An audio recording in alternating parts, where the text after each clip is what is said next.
Here we are with TJ at a new restaurant here in Budapest. Would you even call it a restaurant?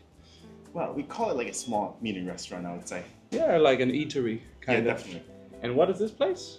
So we call it Amo Pasta. We want to make it a chain restaurant all around Europe. So a new chain opening for the first time only in Budapest so far. Exactly. So this is the first time, and we want to expand it to other countries. That's the goal. That's so cool. Where are you from? So I'm actually half Mongolian, half American.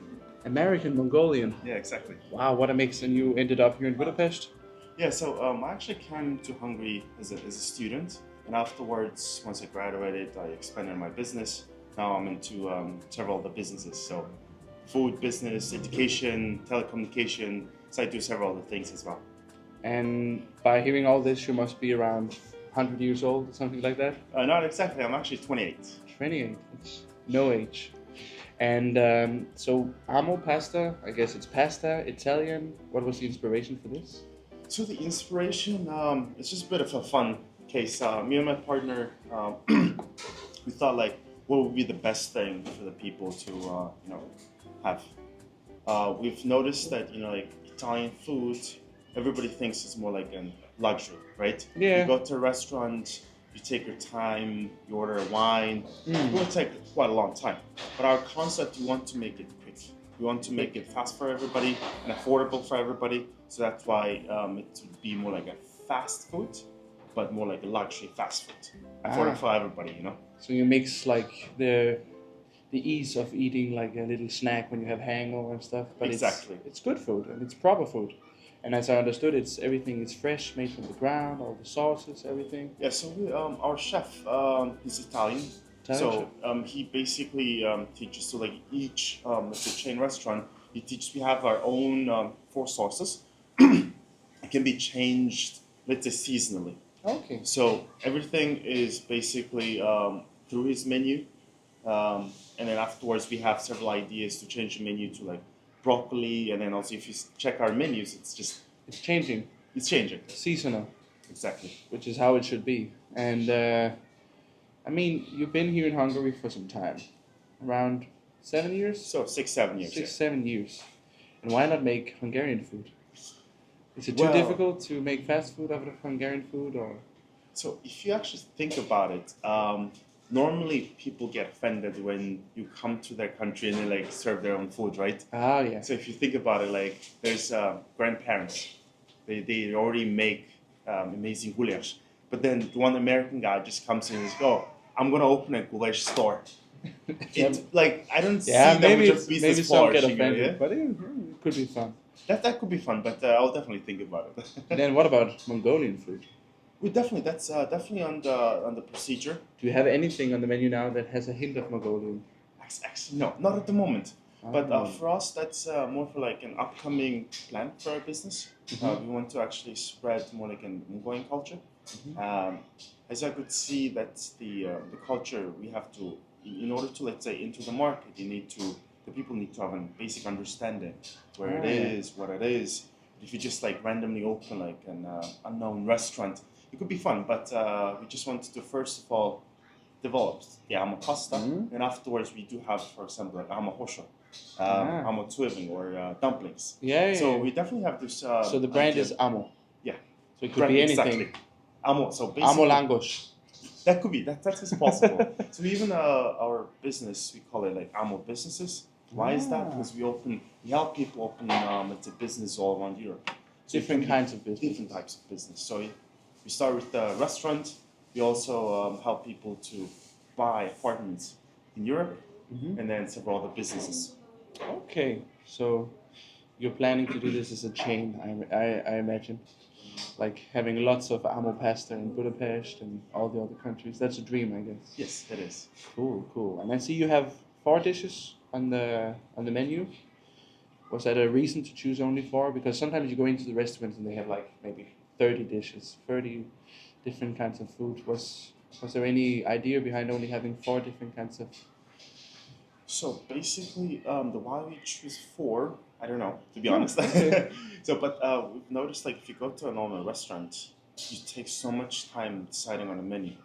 Nowadays, let's say Oh, yeah. when we go to any, let's say, shop, Spar, Tesco, you name it. You just want to buy a bottle of water. You'll find 10, 20 different types kinds of water, different flavors. Yeah. But for us, we want to be really simple. You don't need to like spend minutes and hours, like your precious time, like thinking. So 4 would be like, we have bolognese, we have meat, and we have vegetarian dish. Yeah, so it would be, let's say, easier to make a choice. Okay, and you serve it in these small cups? Yep. So we have 2 different sizes, the smaller one and then the big one. So small one would be for kids, or if you're not that hungry, it's good. But if you want bigger, you would definitely have a bigger size as well. Okay. And when did you open? Almost 1.5 minutes. Okay, so about the sauces, you have 4 different kinds of sauces right now. I can see bolognese, it's alla norma, it's peperonata, cacio e pepe. Cacio e pepe is one of my favorites. You don't really make it that many places. It's with the sheep's cheese, no? Yeah. Yeah, and it's rare. A lot of people, they just make it with normal Parmigiano. And what I get the vibe from this place is that you really go deep down into the original recipes, and people can come here and taste something very fresh and unique. And the prices are quite good. It's quite reasonable, actually. It's very reasonable compared to the rest of Budapest. And I guess you did some thoughts about these prices to make it like fast food, but also luxury. Was there any intention behind that? So for us, we wanted to make it like more affordable for everybody. Yeah. So we could see that, let's say, a lot of the prices are increasing all around the world, since COVID. So we don't want to make it like overpriced. No. So therefore, we wanted to like, okay, if you're a student, you can just come and eat. Sure. Whoever. So basically, we don't want to make it like, expensive. And also, like, it's a unique case. Like, I don't think any restaurant would actually serve in this kind of cups. No. And then here in Hungary, it's even called like leves cup. Like a soup cup. Yeah, soup cup. But we don't serve any soup. But so we even thought like, even for the uniqueness of the part, we have the stickers. So each, let's say, specific events, we change it. So we had Christmas, right? Like a few months ago. So that's why we had a Christmas, New Year sticker, and afterwards we were planning to change. So for us, we want to make it more like unique, that it just feels special for you. For each season and stuff and everything. Wow, that's interesting. It's kind of like the Starbucks of pasta. Exactly. You should just yell your name next time. Yeah. That's the plan, I guess. That's the plan. Okay, cool. So why did you come to Hungary in the first place? It was to study, or what was the plan? So the first time when I came to Hungary, I came here as a stipendium Hungarian student, so as a scholarship student. So I spent, normally, I did my master's here, but the fun part was that I did environmental science. So I wasn't actually in a business major or anything related to that. So, and even during the COVID, I was even accepted to a PhD program. But in Budapest? No, not exactly in Budapest, because I was studying in a smaller town called Veszprém. Veszprém? Yeah. Wow. That's rare. Most people, when they come, they study in Debrecen or Szeged or Pécs, but Veszprém. Yeah, I specifically actually choose to study there. It's, did you like that city? Yes, it's nice. It's small. It's small. Close to Balaton? Exactly. So probably for us, it was like a few minutes of bus, and then just you end up in Balaton. So it was an amazing place. I kind of miss it right now, but due to business-related course, I have to be in Budapest. Maybe they will get so lucky one day and have an Amo Pasta in Veszprém. Yeah, exactly. That's the plan. Amazing. And how do you see the market here in Budapest? Do you feel like after you opened, like 2 months ago, do you feel like people are getting to know the place? And so I see we're basically trying to like have a community. So you were asking a question related to the sauces, etc., right? So some of the sauces, the ingredients are from local, because we want to support the local community. Nice. So the bell pepper, so like some of the sauces, it's really unique. Like, have you ever heard of a pasta made of a bell pepper? So using eggplant. And then people are saying, wait, how is this even possible? Like, I've seen it, but it's just like unique. But we also have wine. And we even bring it from Italy. Italian wine. So it's not like, this fancy one, but we try to bring the most like the Italian fancy places. And also like the slight interesting part about our story is that me and my partner, we actually known each other for more than 20 years. And he's also half Mongolian. Yes, he's half Mongolian, half Italian actually. Wow. He's a bit camera shy, but the main part when we established this business was that we're discussing, okay, let's open a small coffee shop. But then I come to an idea like, okay, look, what if we basically open a quick Italian restaurant? Yeah. And afterwards, we can actually help people to open a restaurant. So this is basically for us the start of our empire. That's how we see it. That is Amo Pasta. Yeah, that's Amo Pasta. It's going to be interesting in like 10 years when people watch this video again and you are everywhere. You can see your logo in all major like towns. McDonald's. Yeah, it's like Yeah. McDonald's. Yeah. You can see the start of it right here in this. And where are we right now in Budapest? So currently you're in Viseleni 50. Yeah. Okay.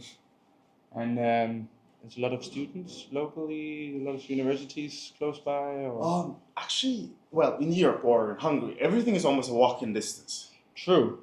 So it's I don't see that much of a problem. We're actually center for everything. We have one bus stop, and we have a bus stop here. We have an amazing park here. So for me, it's just everything is really walking distance. And that's very good when you open like a takeaway kind of place here. We even have it on delivery. So if you want to have a delivery, we even have it. That's cool. I mean, I'm mostly the kind of guy who goes to a place and eats there. I rarely do takeaway. So let's say people come here to eat here. Can they expect something exclusive? Is there you have any desserts on the... Currently, we don't have a dessert at the moment, but then we are always improving. Yeah. So during the summer, we're planning to have an ice cream. Ooh. So Italian ice cream.